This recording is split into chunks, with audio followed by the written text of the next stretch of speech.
Hello guys, I am Ricky and you're most welcome to our YouTube channel Nirmala निर्वाण classes. हम लोग chemistry देख रहे हैं और केमिस्ट्री में जो टॉपिक आज देखेंगे वो है निलंबन, सस्पेंशन। मैं बता दूं निलंबन के जस्ट बाद जो है कोलाइड चलेगा। इस तरह से हम लोग चूंकि टॉपिक वाइज देखते हैं और एक ओर से सारा टॉपिक देख लेंगे, तो आज बारी है निलंबन की या सस्पेंशन की, कि सस्पेंशन क्या है या निलंबन क्या है रसायन शास्त्र में, रसायन में। ठीक है, तो इसके पहले वीडियो में हमने बताया था कि ऐसा सॉल्यूट या ऐसा सॉल्यूशन कह सकते हैं जिसमें सॉल्यूट और सॉल्वेंट मिल जाए तो सॉल्यूट पूरी तरह से सॉल्वेंट में नहीं घुले, है ना। अगर मान लीजिए किसी सॉल्यूट को किसी भी सॉल्वेंट में मिलाएंगे तो वह पूरी तरह से उसमें नहीं घुले और वह जो मिश्रण हो वह हर जगह एक समान नहीं हो, अर्थात कि विषमांग मिश्रण हो। और निलंबन हो या कोलाइड हो, ये उदाहरण है विषमांग मिश्रण का, है ना। इसको हमने देखा था। तो आज जो है निलंबन को स्पष्ट रूप से देखेंगे कि छोटे आकार के कणों के पदार्थ, छोटे आकार के कणों के पदार्थ जो विलायक में घुलनशील, विलायक में घुलनशील परंतु नग्न आंखों से दृश्य होते हैं, निलंबन देते हैं। ठीक है, देखिए इस सेंटेंस में क्या बताया कि छोटे आकार के कण, छोटे आकार के कण आयन भी हो सकते हैं, अणु भी हो सकता है।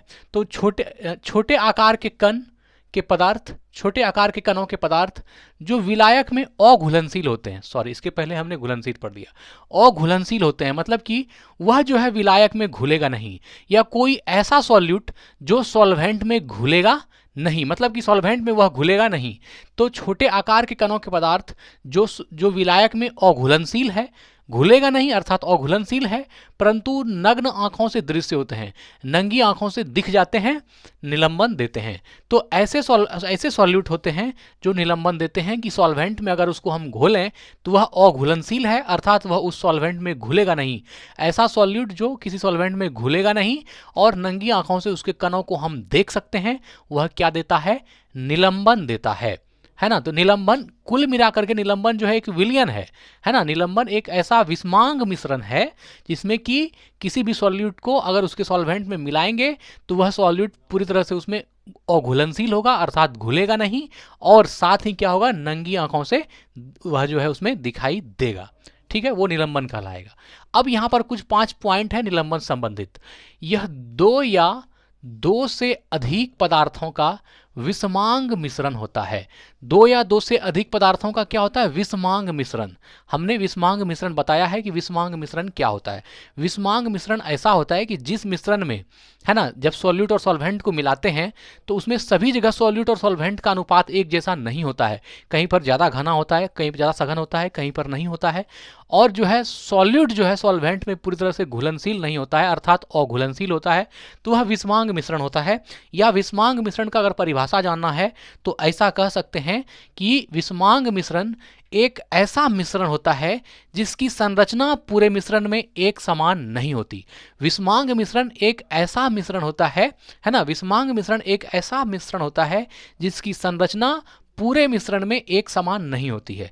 जैसे मान लीजिए इस ग्लास में या इस जग में जो है ये कोई विषमांग मिश्रण है, तो इसमें जो है मिश्रण की जो संरचना होगी सभी जगह समान नहीं होगी, क्योंकि यह एक विषमांग, कहीं पर जो है ज़्यादा सघन हो जाएगा, कहीं ज़्यादा सघन हो जाएगा, कहीं ज़्यादा विरल हो जाएगा। ऐसा इसलिए होता है क्योंकि इस सॉल्वेंट में जो सॉल्यूट घुला हुआ है वह पूरी तरह से घुला हुआ नहीं है, वह अघुलनशील सॉल्यूट है।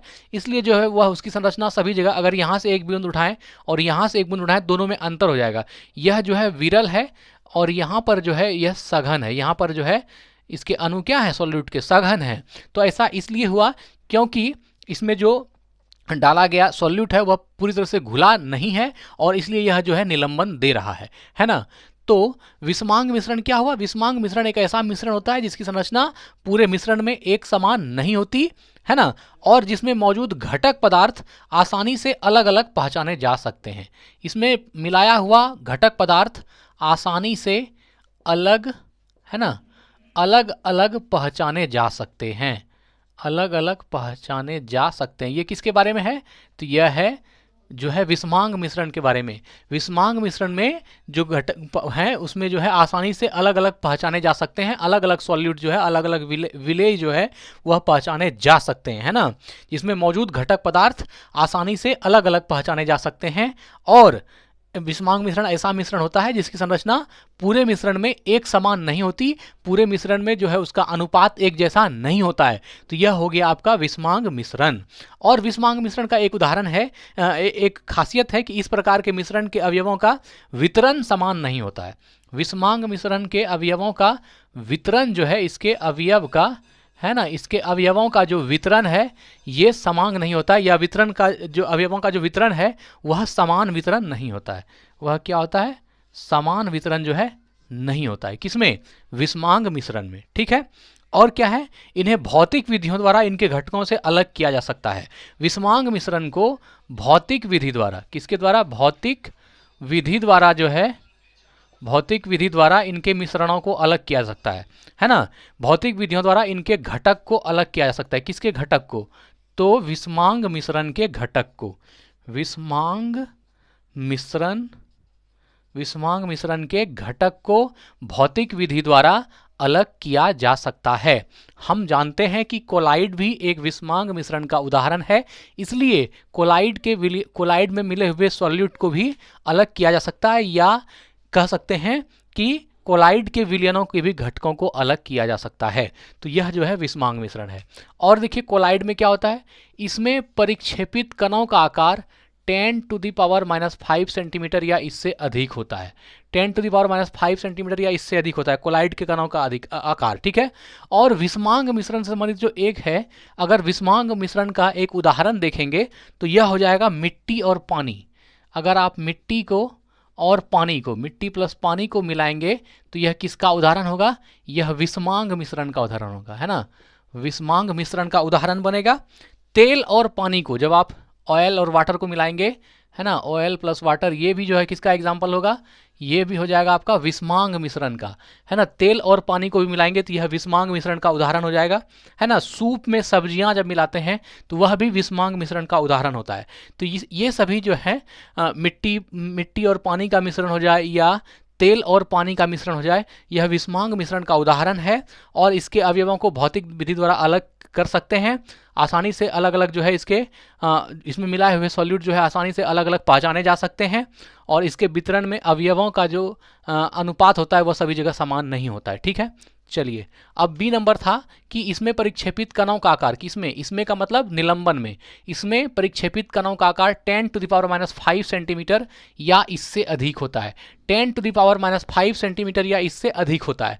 तो अगर आपसे ऑब्जेक्टिव में प्रश्न आता है कि मिश्रण के कणों का आकार सेंटीमीटर में कितना होता है, तो 10⁻⁵ सेंटीमीटर से अधिक होता है, इससे कम नहीं। 10⁻⁵ सेंटीमीटर से अधिक होता है। ये हो गया आपका कोलाइड के कणों का आकार, निलंबन में कणों का आकार। निलंबन में कणों का आकार 10⁻⁵ सेंटीमीटर या इससे अधिक होता है। ठीक है। निलंबन के कण छन्ना पत्र के आर पार नहीं आ जा सकते। अब देखिए निलंबन के कण जो हैं छन्ना पत्र से आर पार नहीं आ जा सकते। ये भी बात सही है, क्योंकि इसके कणों का आकार बड़ा होता है, इसलिए वह छन्ना पत्र में आसानी से पारगम्य नहीं है, आसानी से इस पार से उस पार नहीं निकलेगा। वह क्या होगा? छन्ना पत्र में फंस जाएगा। क्योंकि इसका कारण है कि निलंबन में जो कणों का आकार होता है, निलंबन वाले विलयन के जो कणों का आकार होता है वह बड़ा होता है, वह छन्ना पत्र को आसानी से आर पार नहीं कर सकता है। तो इसके कण छन्ना पत्र के आर पार नहीं आ जा सकते। इसका कारण है कि निलंबन के कणों को हम नंगी आंखों से भी देख सकते हैं। इसका मतलब है कि वो कण बड़ा है, इसलिए वह छन्ना पत्र को पार नहीं कर पाएगा। चलिए, अगला पॉइंट है परिक्षेपित कणों को नग्न आंखों से देखा जा सकता है। हो गया कि कोई भी ऐसा इतना साइज का तो कण जरूर है कि उसको नंगी आंखों से देख सकते हैं। तो जिसको नंगी आंखों से देख सकते हैं वह चीज़ बड़ा है। इसका मतलब है ये एक मानक है कि वह चीज़ जो है बड़ी है, इसलिए वह जो है छन्ना पत्र में भी नहीं जाएगी। और यह जो है निलंबन के कणों का आकार बड़ा होता ही है, इसलिए इसमें परिक्षेपित कणों को नग्न आंखों से देखा जा सकता है। ये अस्थायी होते हैं। ये क्या होते हैं? अस्थायी होते हैं, तथा इनके कणों में परिक्षेपित माध्यम से अलग हो जाने की प्रवृत्ति पाई जाती है। अब इनके कणों में प्रक्षेपित माध्यम से अलग हो जाने की प्रवृत्ति पाई जाती है। इसका मतलब है कि निलंबन वाले जो विलयन हैं, इसमें जो सॉल्यूट और सॉल्वेंट मिले हुए हैं, तो इसके सॉल्यूट जो है अच्छी तरह से सॉल्वेंट में घुले नहीं हैं और उनका जो है आकार बड़ा है, सॉल्यूट का आकार बड़ा है, इसलिए जो है वह क्या होगा, परिक्षेपित माध्यम से अलग हो जाने की प्रवृत्ति खुद लेकर आएगा, क्योंकि वह जो है अच्छी तरह से उसमें घुला नहीं है। यह बात याद रखिए कि अलग किसी भी कण को जो मान लीजिए हम वास्तविक विलयन का निलंबन के संदर्भ में हम बात कर लें अगर इससे वास्तविक विलयन का, तो वास्तविक विलयन में क्या होता है, वास्तविक विलयन में सॉल्यूट जो है इस तरह से सॉल्वेंट में घुल जाता है कि उसको जो है निकाल पाना नामुमकिन होता है। लेकिन जो निलंबन वाला जो विलयन होता है, इसमें कणों का आकार ही इतना बड़ा होता है और यह अघुलनशील होता है, इसलिए वह आसानी से जो है उसकी जो है अलग हो जाने की प्रवृत्ति उसमें पाई जाती है। अगर वास्तविक विलयन है तो इसमें जो है प्रक्षेपित माध्यम से अलग हो जाने की प्रवृत्ति कण की नहीं होती, क्योंकि वह जो है उसके कण इतने महीन होते हैं कि प्रक्षेपित माध्यम में पूरी तरह से घुल जाते हैं और अणु अणु तक मिक्स हो जाता है। लेकिन निलंबन में ऐसी बात नहीं है और इसलिए निलंबन अस्थायी होता है और इसके कणों में परिक्षेपित माध्यम से अलग हो जाने की प्रवृत्ति पाई जाती है। ठीक है, पाई जाती है। उदाहरण में देखिए, नदी का गंदा जल, अगर नदी का गंदा जल है उसको आप ला के रख देंगे तो वह जो है उसके कणों को आप आसानी से अलग कर सकते हैं। और वायु में धुआं का, यह भी जो है वायु में धुआं भी जो है यह वास्तविक विलयन का उदाहरण नहीं है, यह निलंबन का उदाहरण है। किसका है? निलंबन का। इन उदाहरणों में, जैसे मान लीजिए नदी का गंदा जल, इन उदाहरणों में अगर नदी के गंदा जल को आप ला के ग्लास में रख दें तो कुछ देर में आप देखेंगे कि गंदा पानी का जो गंदला भाग है वह धीरे धीरे उसके तलहटी पे बैठ जाती है। वह तलहटी पर बैठ जाना यह सिद्ध करता है कि यह जो सॉल्यूशन है, यह जो विलयन है, यह पूरी तरह से जो है आपका निलंबन है। क्योंकि निलंबित इसलिए है क्योंकि उसके उस घोल के किसी भी जगह से अगर हम थोड़ा सा पानी उठाएंगे तो उसमें मात्रा, उसके सॉल्यूट का मात्रा अलग अलग होगा। अगर पेंदी पर जाएंगे तो वहाँ पर मिट्टी ज़्यादा हो जाएगी और वहाँ पर जो है उसका घनत्व ज़्यादा होगा, लेकिन अगर हम टॉप पर लेंगे तो वहाँ पर अलग होगा। तो इस तरह से जो है यह उदाहरण है किसका? निलंबन का। तो कुल मिलाकर के निलंबन जो है ऐसा मान सकते हैं कि कोई भी ऐसा विलयन जिसमें सॉल्यूट पूरी तरह से ना घुले, या जिसमें सॉल्यूट के कणों को हम नंगी आंखों से देख सकते हैं, या जिसको जो है छन्ना पत्र से आसानी से छान के निकाल सकते हैं, वह सारा अगर इस तरह के कोई भी गुण उसमें मौजूद हैं तो वह जो है आपका निलंबन का या सस्पेंशन का उदाहरण होगा। ठीक है, आज जो है निलंबन को यहीं रखते हैं। अगले दिन जो है अगली टॉपिक वो कोलाइड की होगी। मिलते हैं अगली वीडियो में। धन्यवाद, स्वस्थ रहें, अपना ख्याल रखें। जय हिंद, जय भारत।